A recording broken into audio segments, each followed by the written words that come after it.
காரியத்திற்கு போட்ட பந்தல் நல்ல முறையிலே கழட்டப்பட வேண்டும். முற்றுக்கட்டையாக இருந்துவிடும். தேவையில்லாத இந்த மாதிரி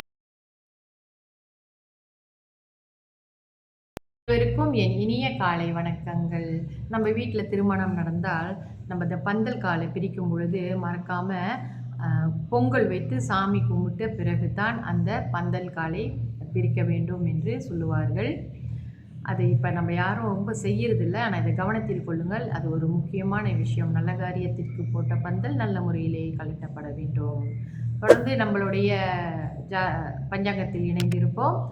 இன்று 4ஆம் தேதி 3ஆம் மாதம் 2026. இன்று புதன்கிழமை, தமிழ் மாதம் மாசி. இன்றைய சூரிய உதயம் 7:27க்கு, சூரியஸ்தமனம் 7:23க்கு. இன்றைய திதி தேய்பிறை பிரதமை திதி முடியும் நேரம் இன்று இரவு 7:18க்கு. அதன் பிறகு துவிதியை ஆரம்பமாகும். இன்றைய நட்சத்திரம் பூரம் நட்சத்திரம் முடியும் நேரம் இன்று காலை 10:08க்கு. அதன் பிறகு உத்திரம் ஆரம்பமாகும். இன்றைய யோகம் முதலில் அமிர்த யோகம், பிறகு சித்த யோகமாக வருகிறது. நல்ல நேரம் காலை 7:26 8:56 வரை. அதன் பிறகு மத்தியான வேளையில் 2:54 4:23 வரை.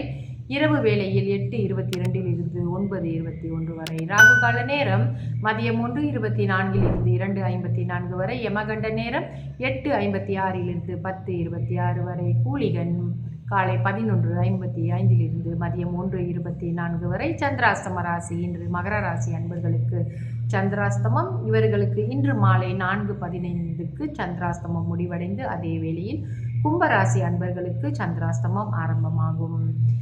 இன்றைய ராசி பலன் பார்ப்போம். மேஷ ராசிக்கு ஊக்கம், ரிஷப ராசிக்கு அமைதி, மிதுன ராசிக்கு ஈகை, கடக ராசிக்கு ஓய்வு, சிம்ம ராசிக்கு மறதி, கன்னி ராசிக்கு வெற்றி, துலாம் ராசிக்கு இன்பம், விருச்சிக ராசிக்கு கோபம், தனுசு ராசிக்கு சஞ்சலம், மகர ராசிக்கு தடை, கும்ப ராசிக்கு வரவு, மீன ராசிக்கு ஆசை.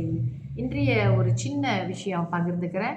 இறந்தவர்கள் சில பேர் நான் பார்க்குறேன், இறந்தவர்களுடைய ஜாதகத்தை கொண்டு வந்து அந்த ஜோதிடம் பார்ப்பவர் ஜோதிடர்களிடம் காட்டுவது. அவர்கள் என்ன மனதில் நினைத்து கொண்டு இதை செய்கிறார்கள் என்று தெரியவில்லை. இவர்கள் அந்த ஜோதிடருடைய திறமையை சோதிப்பதற்காக செய்கிறார் போல தெரிகிறது.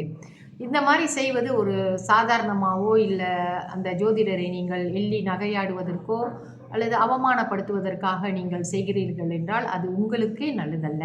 ஏனால் இறந்தவர்களுடைய ஜாதகங்களையோ அல்லது உங்கள் வீட்டில் வளர்க்கும் செல்ல பிராணிகளுடைய ஜாதகங்களை கொண்டாந்து கொடுத்து உங்கள் வீட்டுக்கு அது எப்போ வந்தது எப்போ பிறந்தது என்று ஒரு மனிதருக்கு குறிப்பது போல சொல்லி அவர்கள் குறித்த பிறகு இது கூட கணிக்க தெரியவில்லையே என்று கேவலப்படுத்துவதும் இதெல்லாம் ஒரு தேவையற்ற செயல். இந்த மாதிரி செய்வதனால் என்ன நடக்கும் அப்படின்னு பார்த்தீங்கன்னா, உங்களுக்கு அது ஒரு அசுபமாக முடிந்துவிடும். அதாவது உங்களுடைய முன்னேற்றத்திற்கு அது ஒரு மிகப்பெரிய முற்றுக்கட்டையாக இருந்துவிடும். தேவையில்லாத இந்த மாதிரி விஷ பரீட்சையிலே இறங்காதீங்க. அவங்க ஜோதிடர்கள்கிட்ட அவங்ககிட்ட என்ன திறமை இருக்குது, அவர்கள் எப்படி பலன் சொல்ல வேண்டும் என்று அவர்களுக்கு தெரியும்.